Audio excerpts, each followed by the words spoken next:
1966 में हरियाणा पंजाब से अलग हो गया था।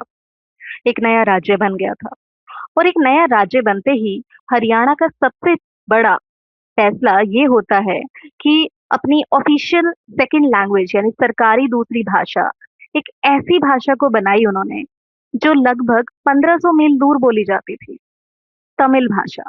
जी हाँ, तमिल भाषा, जिसे बोलने वाला हरियाणा में कोई भी नहीं था। भला ऐसे फैसले की क्या ज़रूरत पड़ी? किस तरीके से हरियाणा का गठन हुआ? लगभग 100 साल की जर्नी हम समझेंगे और इस सवाल का जवाब भी उसी जर्नी में हमें मिलेगा। तो आइए देखते हैं। इस कहानी की जड़ अंग्रेजों के समय में जाती है। उस समय इंडिया आज़ाद नहीं हुआ था। 1803 में आज का हरियाणा वाला area British east India company के कंट्रोल में आ गया था।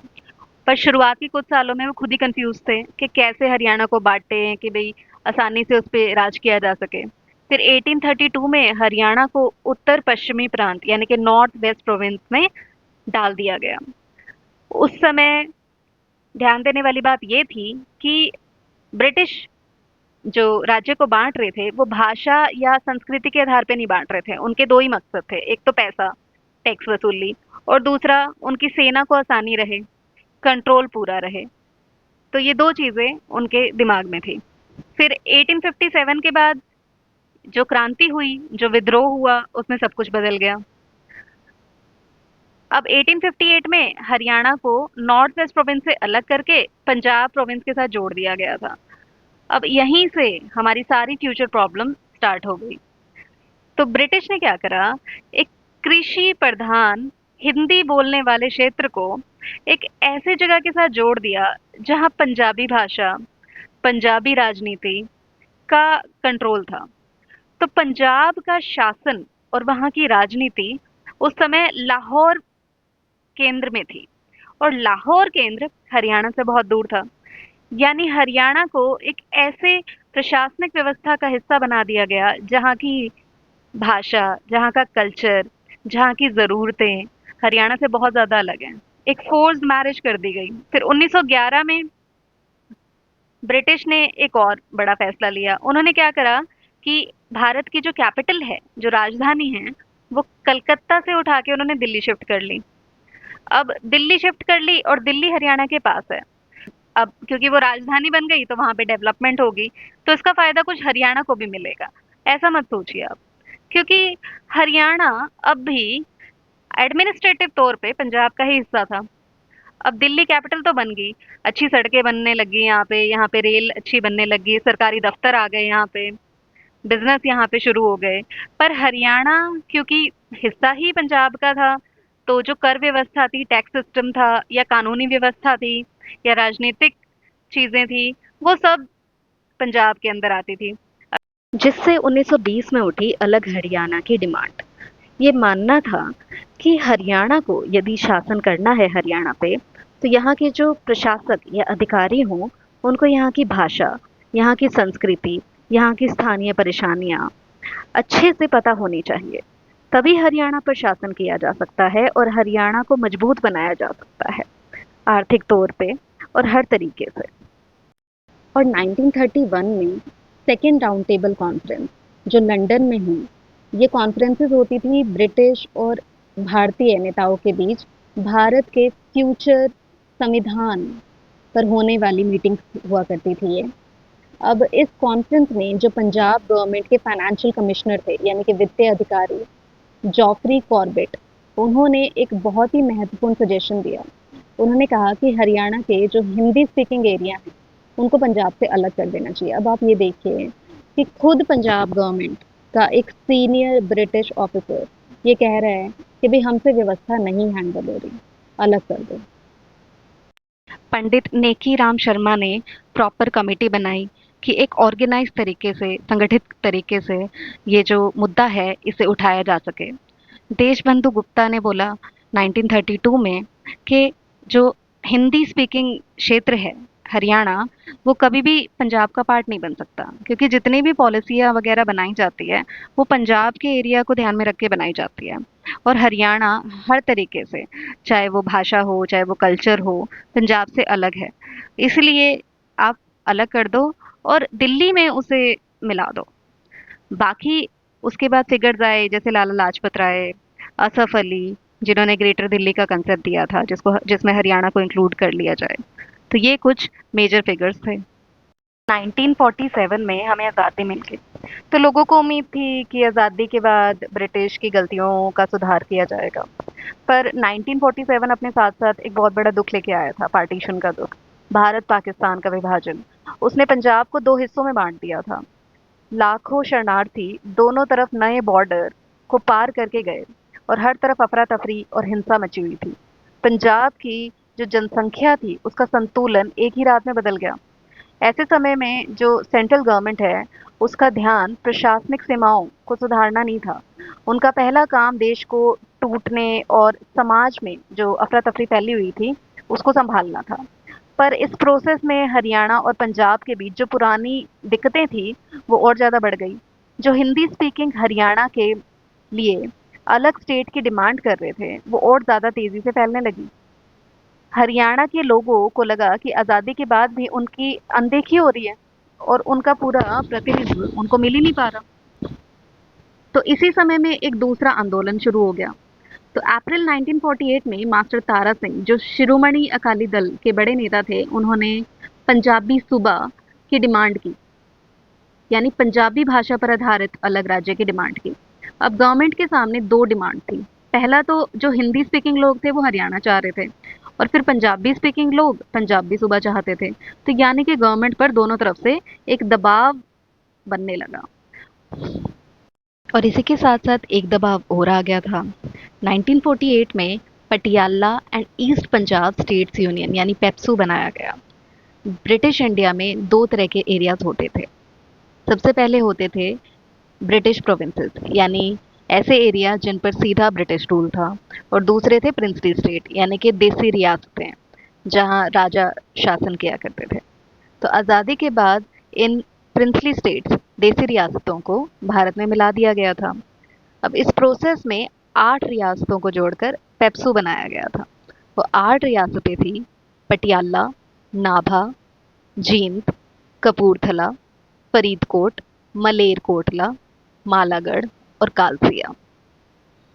इसका एरिया लगभग 26,000 स्क्वायर किलोमीटर था और पटियाला इसकी कैपिटल थी। अब इसका जो हेड था वो चीफ मिनिस्टर नहीं था, इसका हेड था राज प्रमुख, यानी कि पुराने राजा को ये पद दे दिया गया था। अब पेप्सू क्या था, वो सीधा साधा स्टेट तो था नहीं।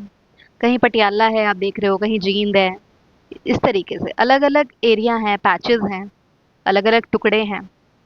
तो इसमें मैदान भी थे और पहाड़ी एरिया भी थे, जैसे कसौली था। अब सेंट्रल गवर्नमेंट के सामने एक तरफ तो पंजाब था और दूसरी तरफ था पेप्सू, और साथ ही हरियाणा और पंजाबी सूबा की डिमांड भी चल रही थी। तो सिचुएशन और ज़्यादा कॉम्प्लिकेट हो गई थी। अब इस प्रॉब्लम का सोल्यूशन ढूंढने के लिए 1949 में लाया गया सचर फॉर्मूला। ये पंजाब के सीएम भीमसेठ सचर लाए थे। उनको पता चल गया था कि भाषा के बेसिस पे डिवीजन बहुत ज़्यादा ज़रूरी है। तो उन्होंने क्या किया, दो जोन्स में बांट दिया। उन्होंने पंजाबी जोन रखा जिसमें अमृतसर, लुधियाना, पटियाला, फिरोजपुर आते थे, और हिंदी जोन रखा जिसमें रोहतक, हिसार, गुड़गांव, करनाल और जींद के कुछ हिस्से आते थे। अब स्टेट एक था, केवल एक लाइन खींचती। तो स्कूल्स में जो पढ़ाई की भाषा थी वो भी अलग कर दी। हिंदी एरिया में हिंदी, पंजाबी एरिया में पंजाबी। बट प्रॉब्लम वहीं की वहीं रही अब भी, कि पंजाब में जो बजट आता था, जो डेवलपमेंट होती थी, जो कानून बनते थे, वो सब एक ही गवर्नमेंट के पास था। तो ये फॉर्मूला तो सक्सेसफुल हुआ ही नहीं। फिर 1953 में आया स्टेट रीऑर्गेनाइजेशन कमीशन, फजल अली कमीशन भी इसे कहते हैं। अब इसने तो कमाल ही कर दिया।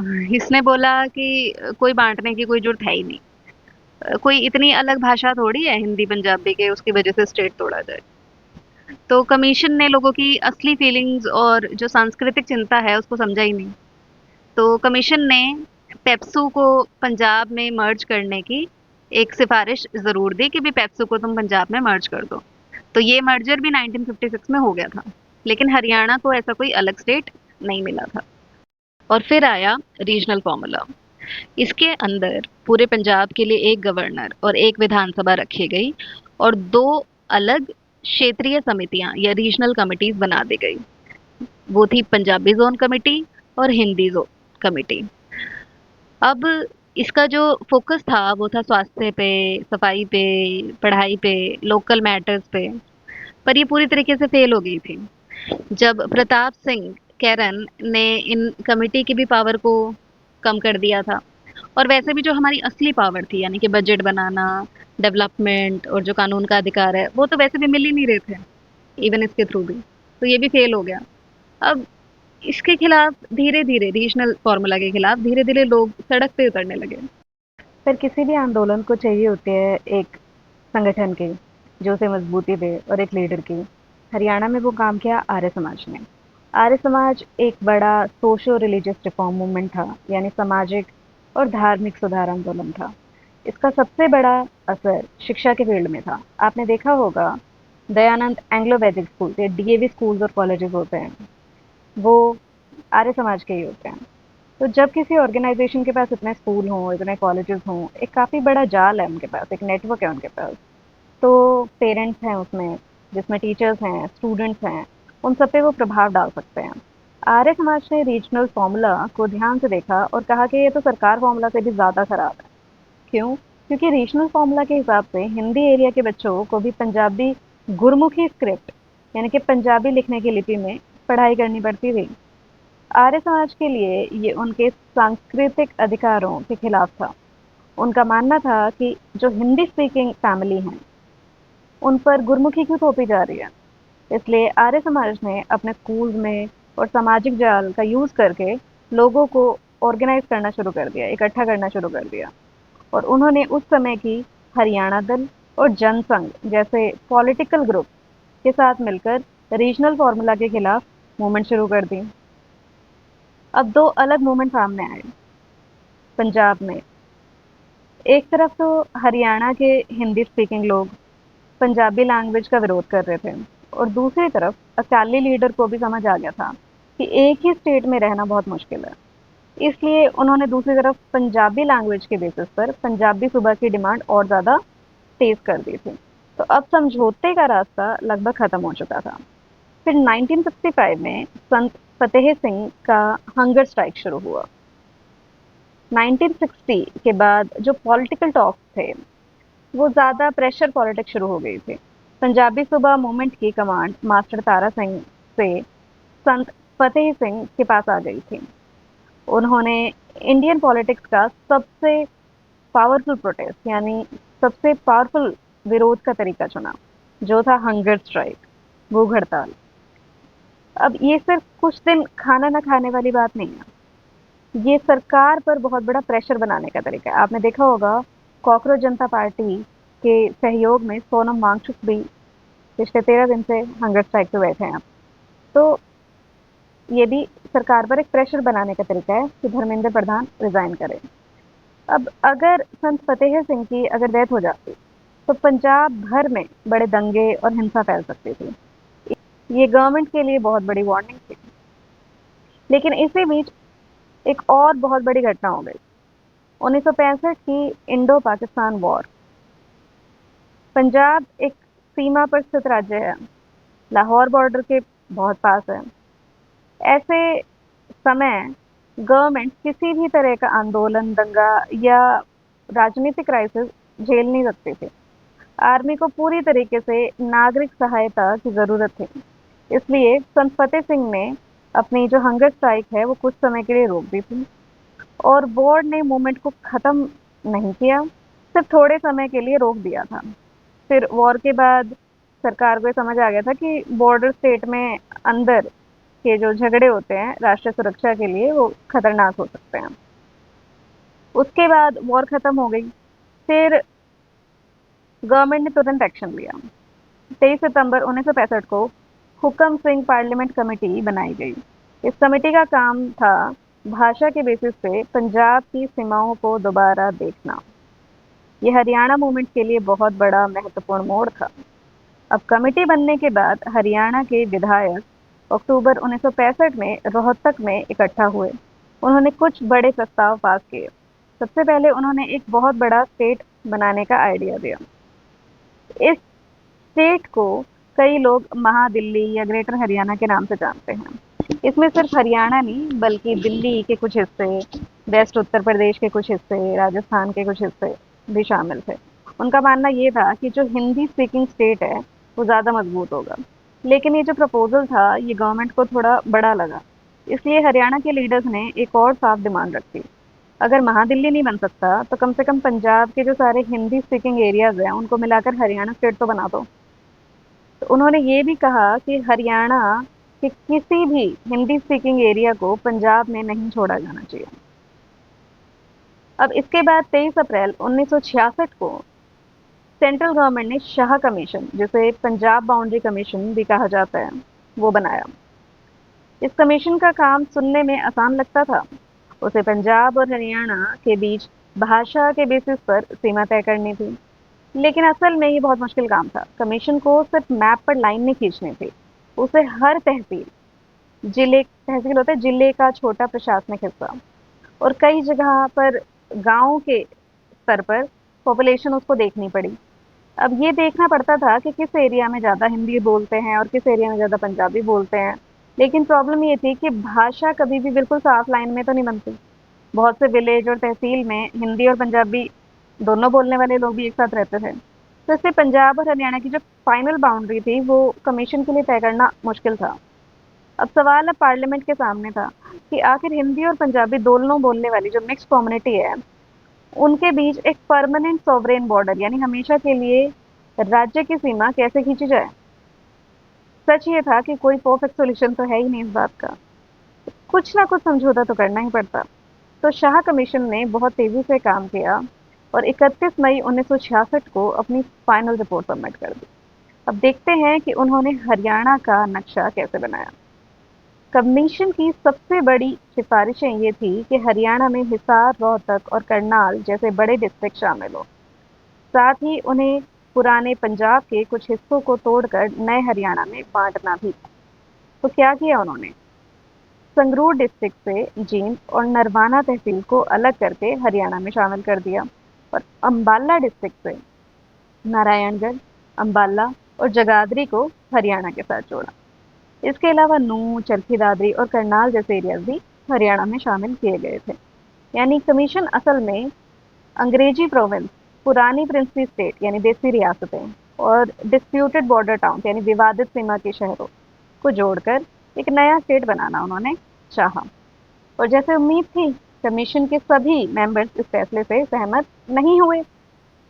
सबसे बड़ा विवाद चंडीगढ़ को लेकर हुआ। अब याद रखिए, एसएस ने चंडीगढ़ और करनाल तहसील को हरियाणा में शामिल करने का जोर से विरोध किया। चंडीगढ़ उस पूरे रीजन का सबसे कीमती शहर था। ये एक मॉडर्न प्लान सिटी था जिसे मशहूर आर्किटेक्ट ले कॉर्ब्यूसियर ने डिजाइन किया था। पंजाब और हरियाणा दोनों चंडीगढ़ को अपनी कैपिटल बनाना चाहते थे, लेकिन चंडीगढ़ को लेकर इतने विवाद के बाद भी कानूनी प्रक्रिया रुकने वाली नहीं थी। अब सेंट्रल गवर्नमेंट समझ चुकी थी कि अब और देर नहीं की जा सकती।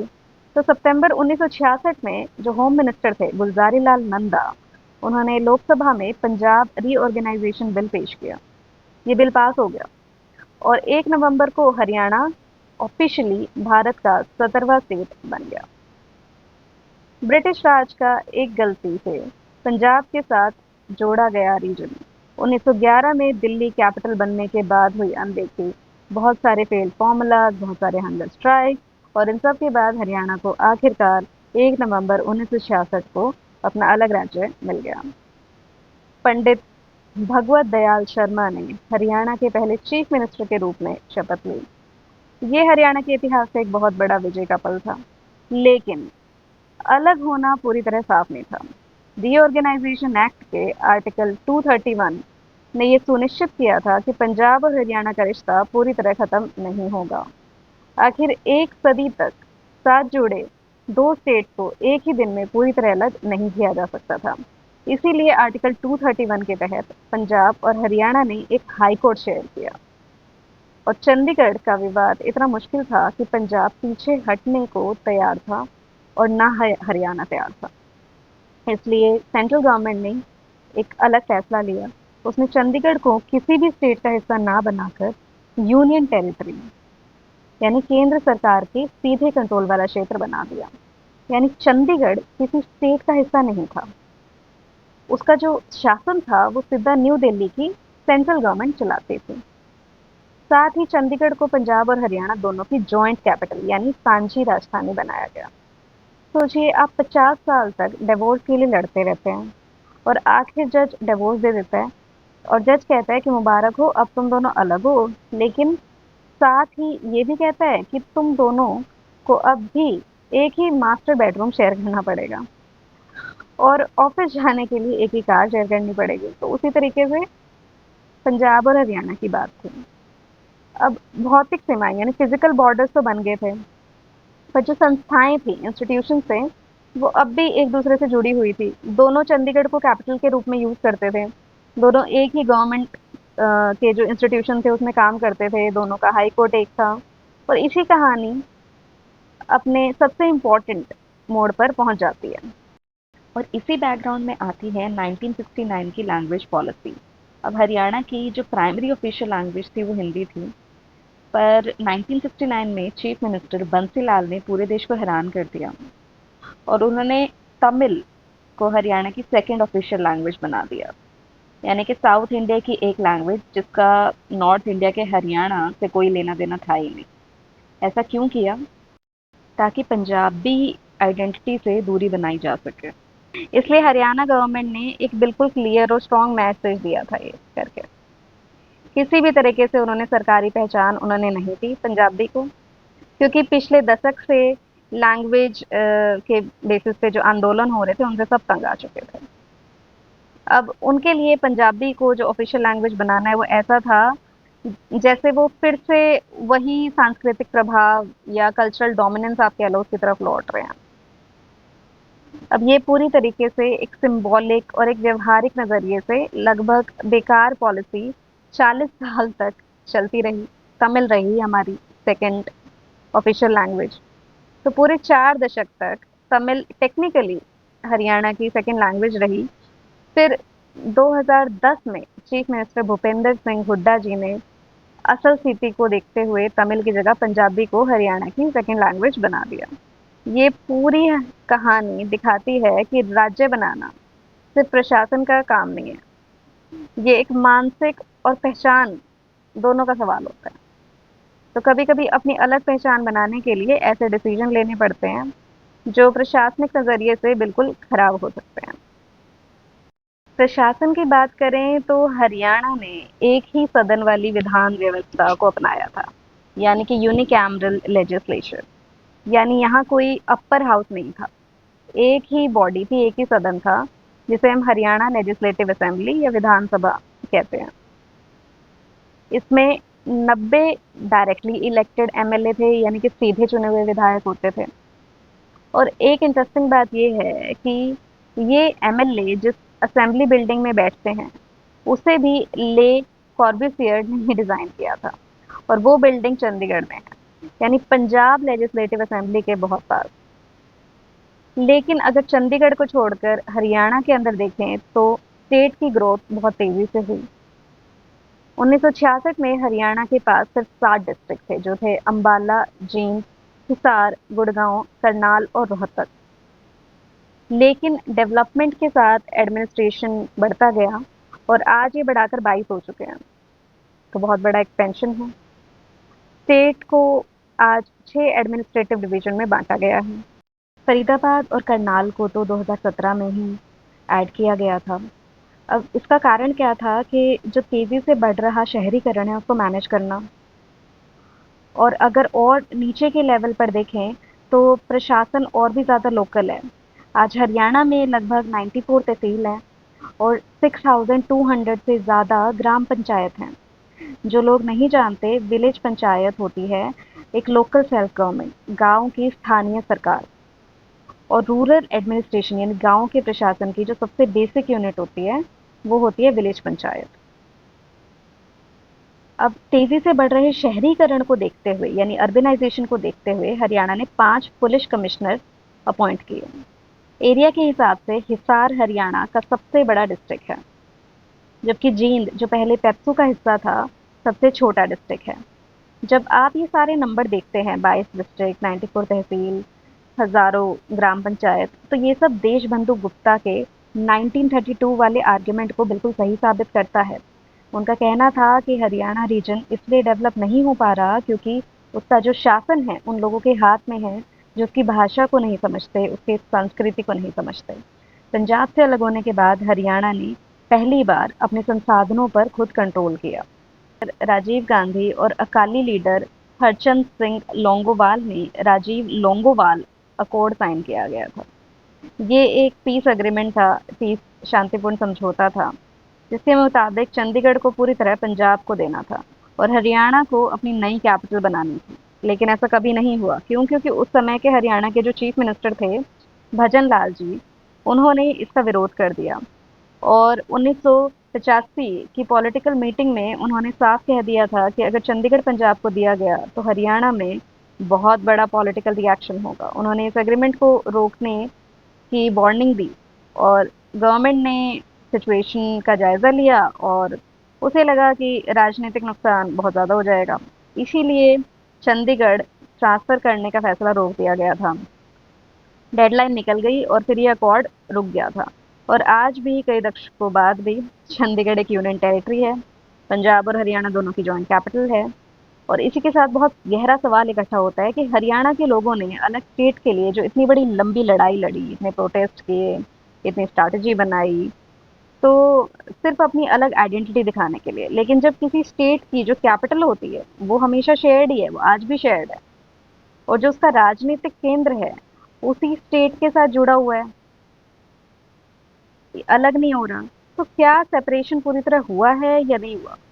अगर आप भी उस शेयर्ड हाउस से पूरी तरीके से बाहर नहीं निकलते तो क्या आप वाकई पूरी तरीके से अलग हुए? इसी सवाल के साथ एंड करते हैं ये chapter. Thank you so much. Kindly like, subscribe and share. जय हिंद।